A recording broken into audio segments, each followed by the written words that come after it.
a new generation.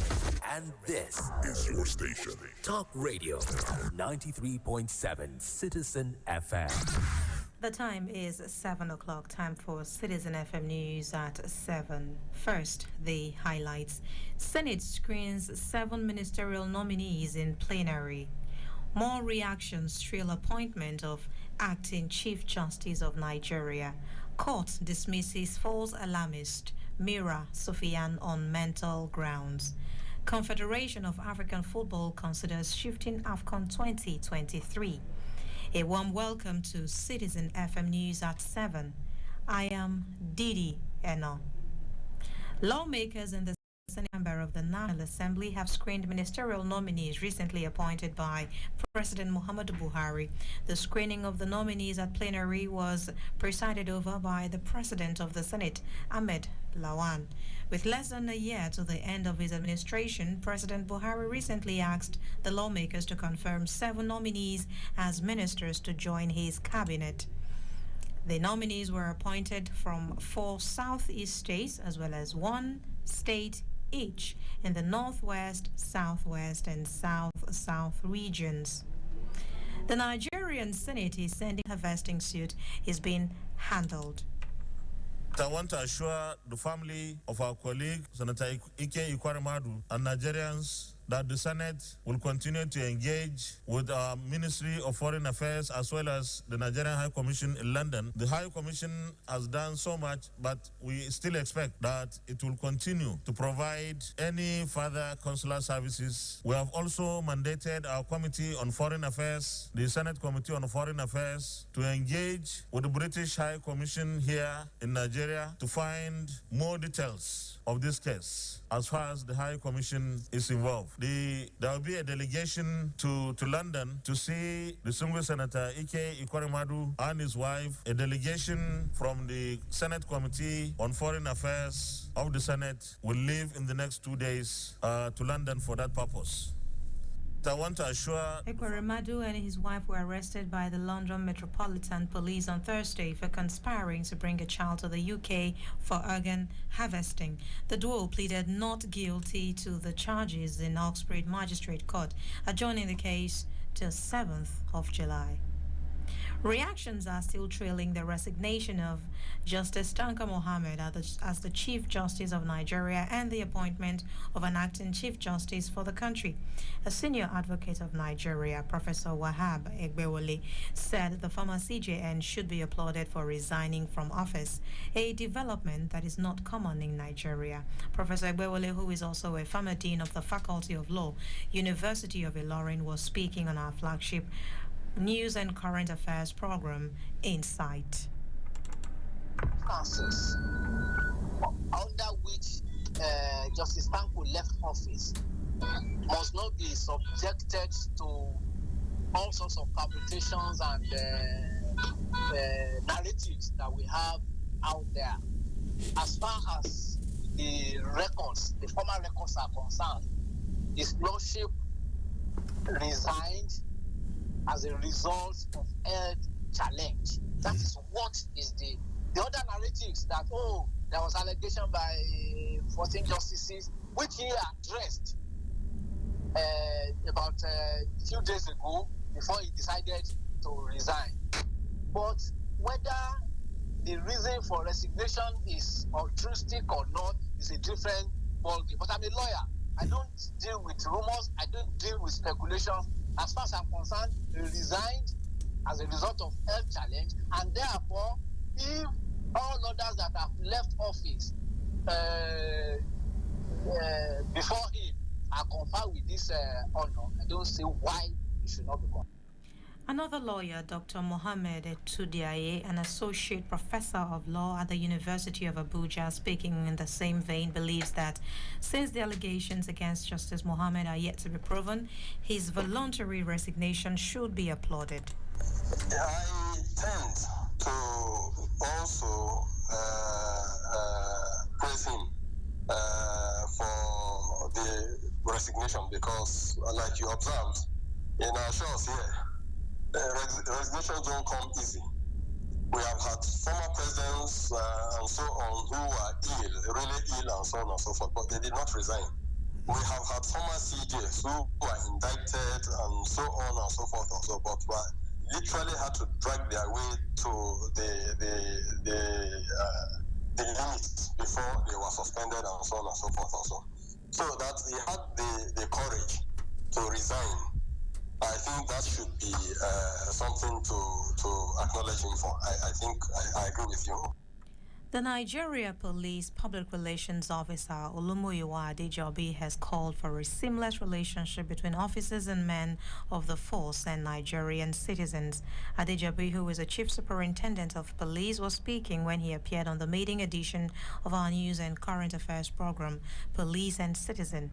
The police spokesman said the cordial relationship between both parties was an integral part of complementing the duties of the police of enforcing law and order.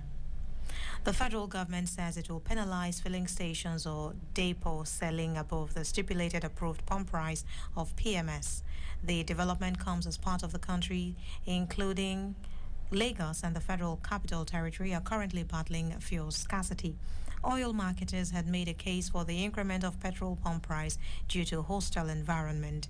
Chief Executive Officer, Nigerian Midstream and Downstream Petroleum Regulatory Authority Farouk Ahmed said this during a joint inspection of fuel stations in Abuja.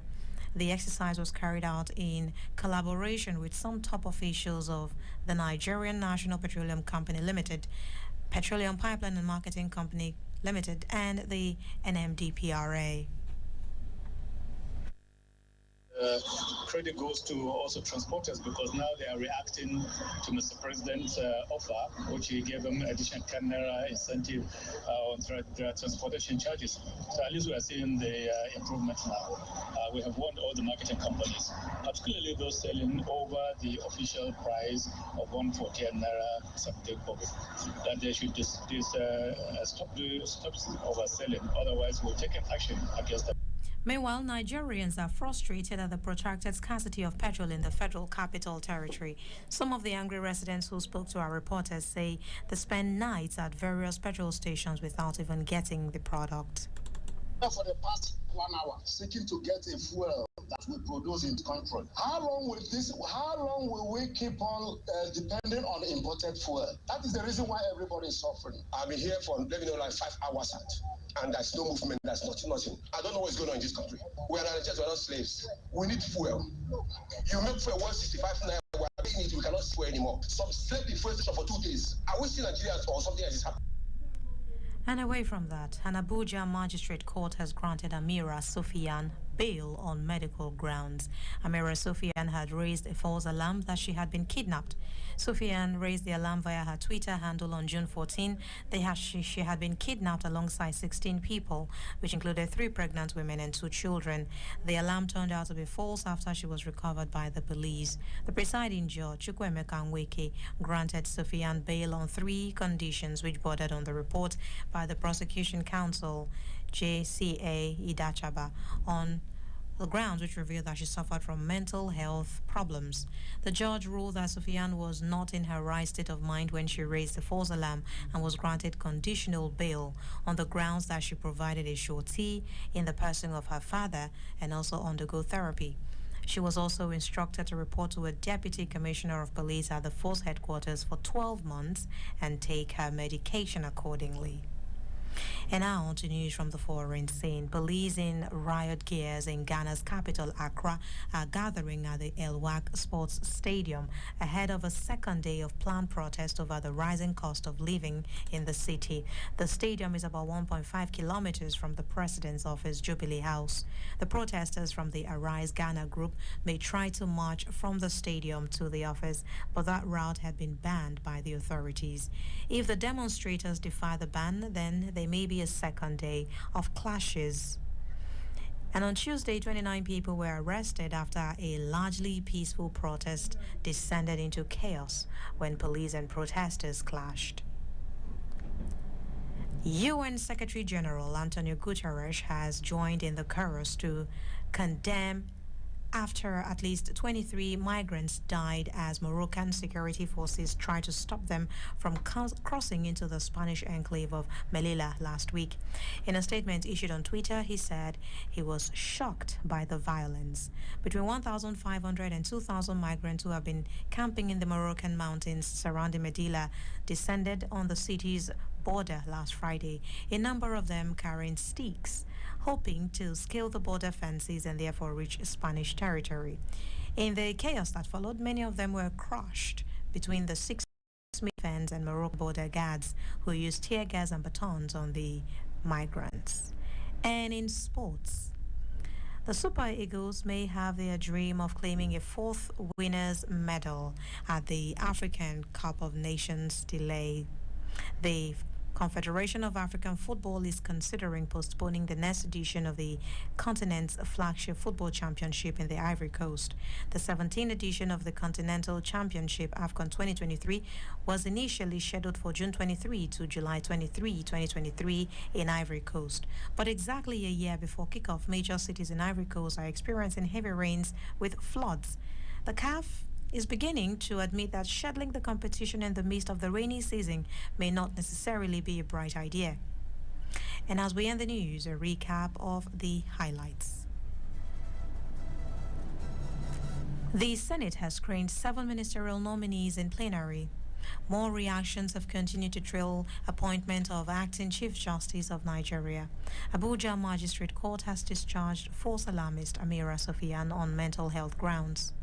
And considerations of African football is considering shifting AFCON 2023. And that was Citizen FM News at 7 as edited by Lawrence Omoete. To listen to us online, please visit citizenfm.ng or follow us on social media on Instagram, Facebook, and on Twitter. We're CitizenFM 937. I am Didi Eno. Do stay with us. Omi tuntun ti ru ẹja tuntun wà ní odò ẹ̀tún máa gbọ́.